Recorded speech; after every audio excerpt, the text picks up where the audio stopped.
Well, hello and welcome everybody to the Wednesday edition of glennzb TV, the show that puts glennzb up your Periscope. All the big stories from New Zealand and around the world. We start this morning with the coolest name I've seen on TV for a long time, apart from glennzb, of course. And it's a good news story out of the Thai bombings, of course. It's this guy. Yeah. Now, I don't know if you can see that. This is a screenshot off the TV this morning, possibly from Sky News. Can you make that out? I'm not sure if you can make that out. I've written it so you can see it a little bit clearer. Here is what this guy's name is. It's I'll just and if we wish I had my sellotape. And we go there. Oh, hang on. I got that. Not the. Maybe that one. Anyway, yes, I did have some of that upside down. Very well spotted. I may have even done that deliberately for comic effect, and now you've spoiled the joke. I don't know. But my point is, Periscope, what are you doing with your portrait? Oh, we need widescreen to get a name like that in, right? Right? All right. Now, the very popular return of the Learn Geography through current events. That didn't fit all on one page in the Periscope either.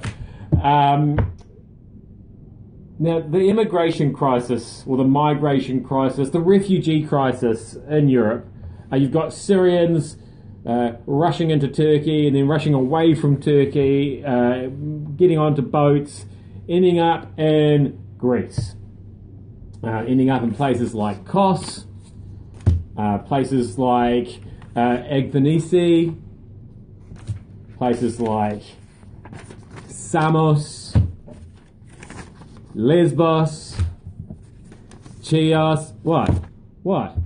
Yeah, that's right. Lesbos. It's pronounced Lesbos.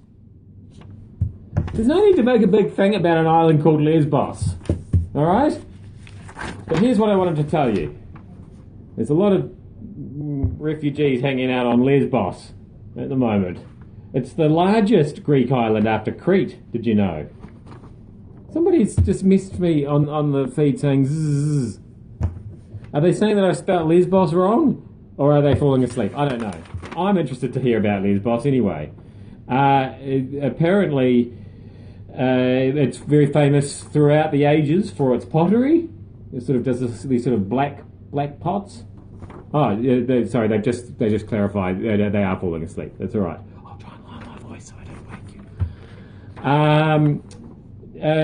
you. What else can I tell you about Lesbos?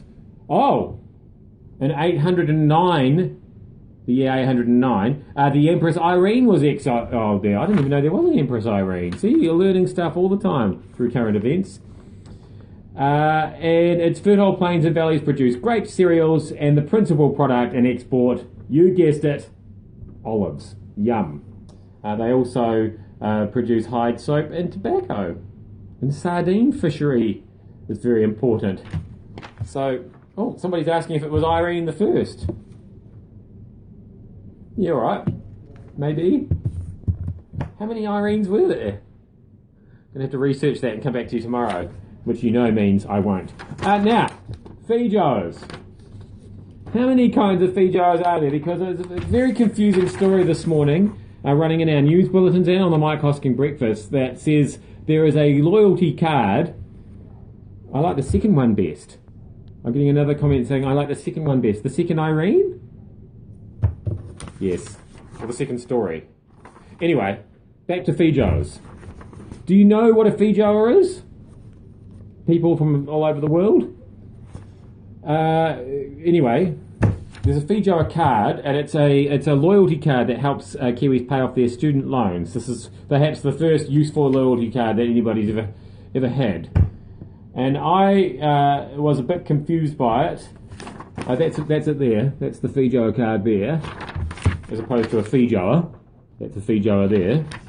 So it's confusing because there are Feijoas on the Feijoa card, but You see, my problem with the Feijoa is that the Feijoa card is spelt that way, whereas the Feijoa, the fruit, is spelt that way, and I'm worried that students are going to be getting these cards to pay off their student loans, and then they're thinking that that is how you spell Feijoa. And then it was already hard enough to get the I in the right place, and now they've left it out completely. You can see what they've done, because it's a paying off your fees thing, but it's just another example of dumbing down society.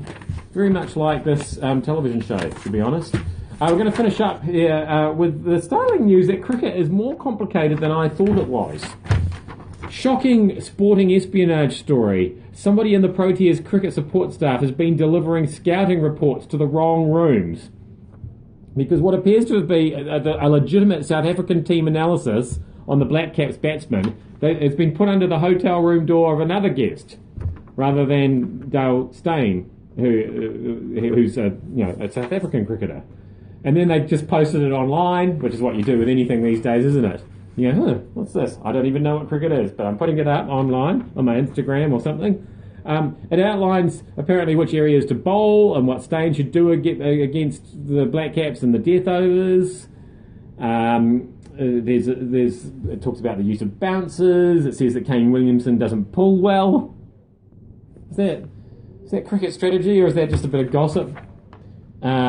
Luke Ronke is a compulsive puller, apparently. And Martin Guptill doesn't like them angling in. It's taken a weird turn, the TV show today, hasn't it? All this talk of pulling. I've known a few compulsive hookers in my time. Some of them play cricket as well. I don't really know what's happening, so I'm going to bring this to an end. That was Glenn ZB TV, episode 33, I believe, for Wednesday. I put Glenn ZB up your Periscope. I'll see you back here again tomorrow.